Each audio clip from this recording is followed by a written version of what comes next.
Show me that your pen is in your hand, and get your notebooks ready, because I'm going to cram your brains with all kinds of useful information.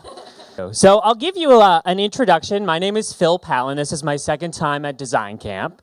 This is, and I speak a fair bit, but this is honestly, I think I have to say it's my favorite speaking event, because I love coming here and meeting designers. Really a fairly new industry for me, meeting people in this industry. I love how modest everyone is. I love how wonderful everyone is. I met my new interior designer at the last Design Camp. I've been working with interior designers since the last one. It's been a lot of fun.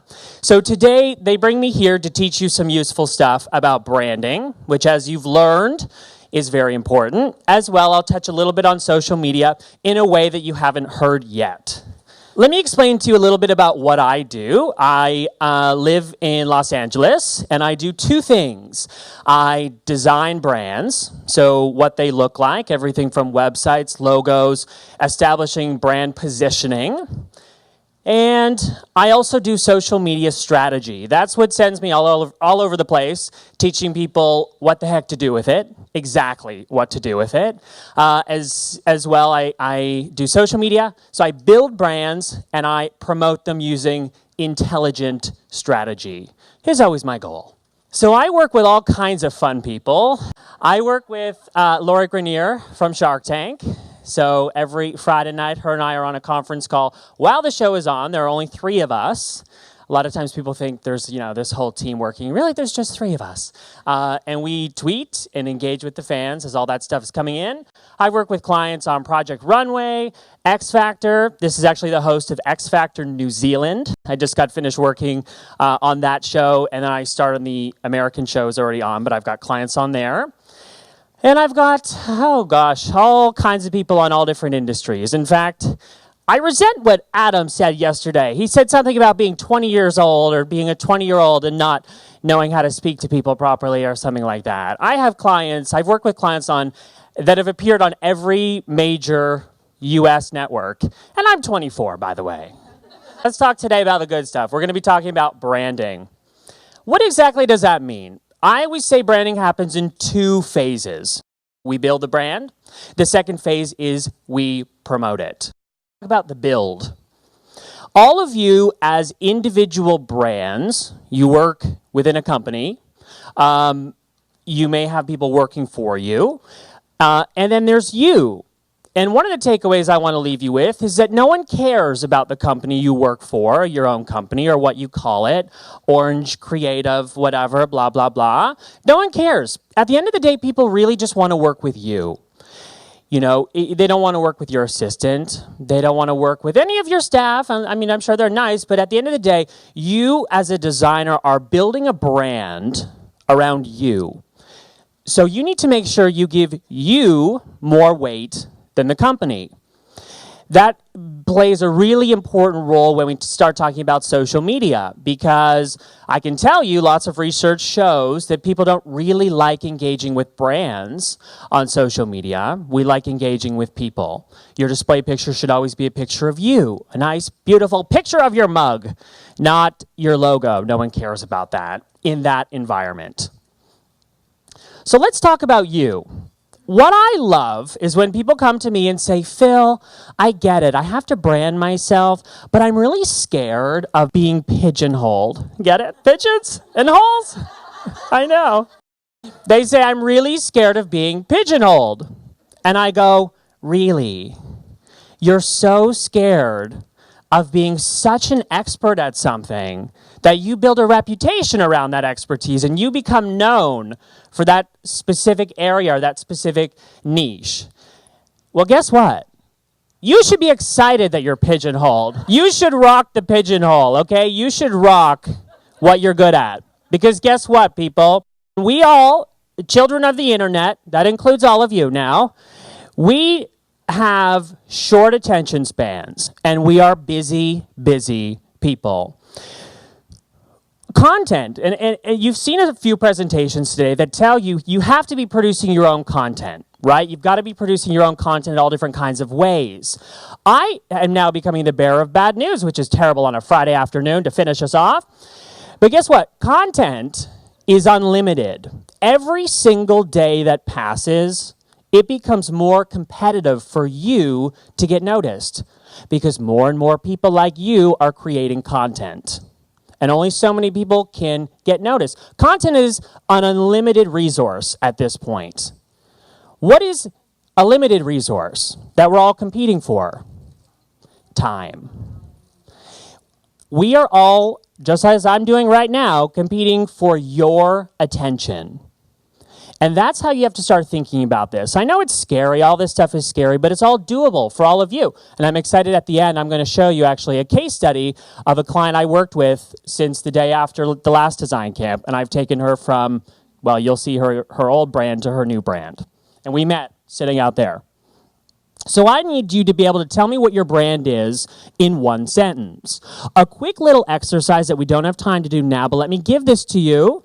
After this, or if you go back to the hotel or you see friends and family, do this a few times. Grab a partner, person A, person B. Person A describes to person B who you are, what you do, how you make money. And then person B is going to tell you back in one sentence what you are. Okay? Do that a few different times, and you're going to start to notice some consistencies. People, they are going to gather what's most interesting, okay? And what's most interesting is really what you should be building a brand from. Let's talk about your bios. Here's what I hate. When I go and read a bio and it says, I am this, and then I went to school here, and then I did that, and blah, blah, blah. Nowadays, that doesn't work because we don't really care. I have a master's degree, and I don't even have it on my website. You want to know why? No one cares. All you care about when you're making a first impression of me, and by the way, I'm making a first impression of all of you. We're humans, right? This is how humans interact. That's called branding, right? You having a say on what that opinion is going to be. You need to think of it more like this. Instead of listing your credentials, think of it this way. Give me your opinion, because in branding, your opinion is your personality. I don't really care about where you went to school unless it's relevant, right? As I said, people don't care about where I went to school. All they care about is who I worked with. All they want to know is who all my famous clients are, because then they go, oh, wow, they're smart enough to hire him. You know, that's all people care about. For me, in my industry. And I hate to say it, but in this industry, it's somewhat similar for you. Now, it doesn't mean you have to go work with celebrities. I'm sure if I lived somewhere else, if I didn't live in LA, I probably wouldn't be. But the point here is that you need to be able to focus your bio, keep it shorter than it already is. I already know it's too long, and I haven't even read it. It's too long. Incorporate your opinion, your perspective as it defines your brand and what you stand for. Now, I like to give you an example. Now, more and more, as we become inundated with social media platforms that we're all apparently supposed to be on, I'm going to help you. This is lesson number 1 that you're going to scribble down. I'm going to actually teach you how to write your Twitter bio. I spend hours and hours a day on Twitter, and I have seen maybe in my entire lifetime, at the ripe old age of 24, I know, years behind me. Now, I've only seen about 10 Twitter bios that I actually liked. Actually, there's one that's really funny I should tell you. And I don't even remember the first sentence, but he described who he is and what he did. And he said, I wear a lot of hats, but don't worry, I look fabulous in all of them. Right? And I remember that, and now I'm sharing it with 100 people in a room. But I don't remember him, so I guess it's not that effective. But I'm going to use my own Twitter bio as an example. Here's what you're going to do. The first sentence of your Twitter bio, let's call it your social bio, because you can then take this and put it on all your social media platforms. Your first sentence needs to tell me who you are, and more importantly, why I should care. Who are you, and why should I care? Okay, write that down. Sentence number 1, who are you, and why should I care? Sentence number 2 is what most people miss, but it's very, very important on social media. Sentence number 2 needs to tell me needs to give me some indication of your personality. Okay? Sentence number 2 needs to give me some indication of your personality.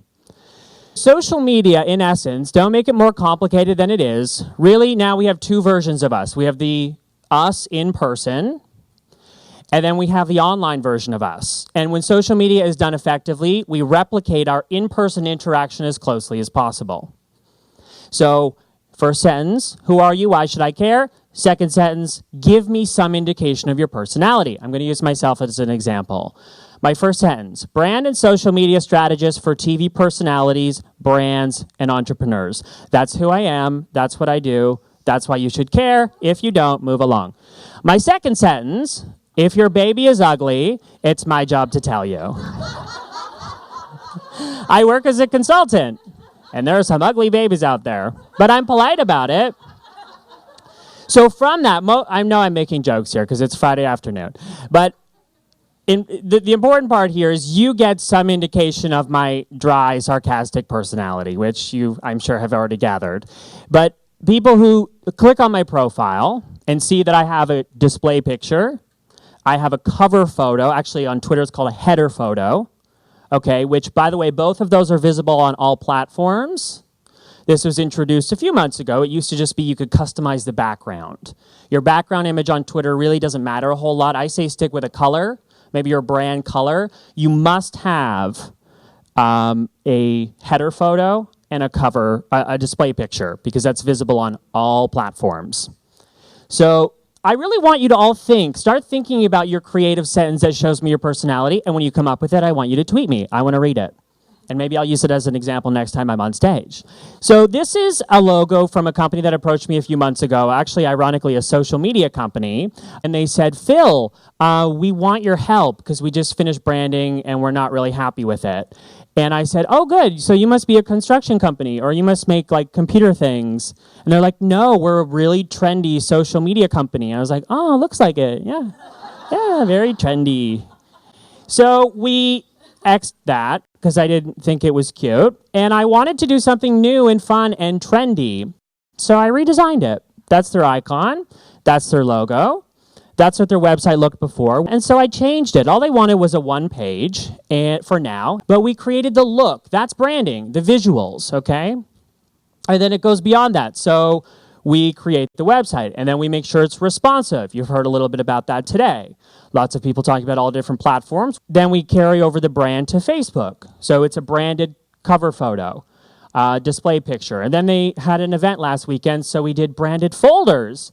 And then we did all the insides, and then we did postcards, and then we did business cards. Point being, everything's consistent, and it's exciting. It doesn't look boring. People look at it and go, what's that?